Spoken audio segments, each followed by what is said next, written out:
ایک تعلیم یافتہ ہندو نے اپنے مسلمان استاد سے کسی گفتگو میں کہا کہ میں آپ کے پیغمبر صلی اللہ علیہ وسلم کو دنیا کے سب سے کامل انسان سمجھتا ہوں۔ استاد نے دریافت کیا کہ تم کیسے پیغمبر اسلام کو کامل ترین انسان سمجھتے ہو؟ تو اس نے جواب دیا کہ جو اوصاف مجھے ان میں نظر آئے ہیں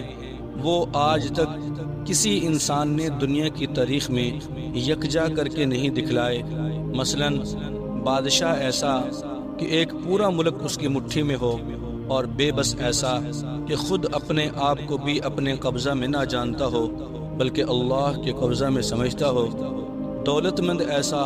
کہ خزانے کے خزانے اونٹوں پر لدے ہوئے اس کے دارالحکومت میں آ رہے ہوں، اور محتاج ایسا کہ مہینوں اس کے گھر میں چولہا نہ جلتا ہو اور کئی دن ان پر فاقے سے گزر جاتے ہوں، اور سپہ سالار ایسا کہ مٹھی پر نہتے آدمیوں کو لے کر ہزاروں غر کے آہن فوجوں سے کامیاب لڑائی لڑا ہو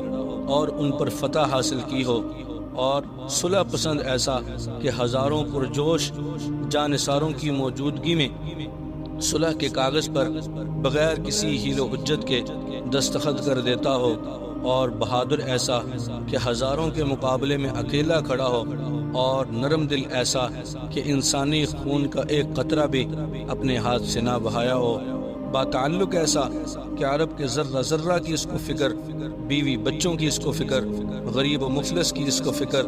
خدا قبولی ہوئی مخلوق کو سدھارنے کی اس کو فکر، غرض سارے جہان کی اس کو فکر ہے، اور بے تعلق ایسا کہ اپنے خدا کے علاوہ کسی اور کی اس کو یاد نہ ہو،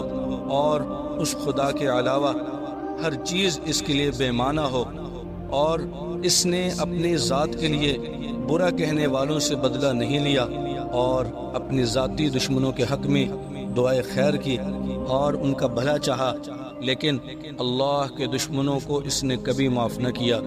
عین اس وقت جب اس پر تیغ زن سپاہی کا گمان ہوتا ہے،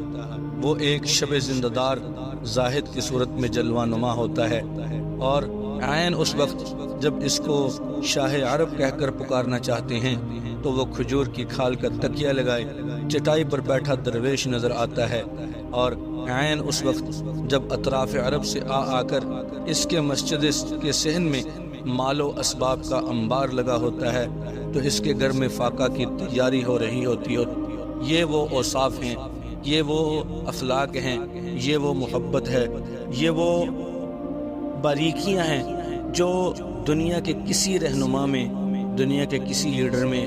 یکجا ہو کر نظر نہیں آتی، اور یہ کمال، یہ اوصاف، یہ کردار آپ کے پیغمبر صلی اللہ علیہ وسلم کا ہے، اور میں ان سے سمجھتا ہوں کہ دنیا کے کامل ترین انسان ہیں، اور وہ کائنات کے سردار حضرت محمد صلی اللہ علیہ وسلم ہیں۔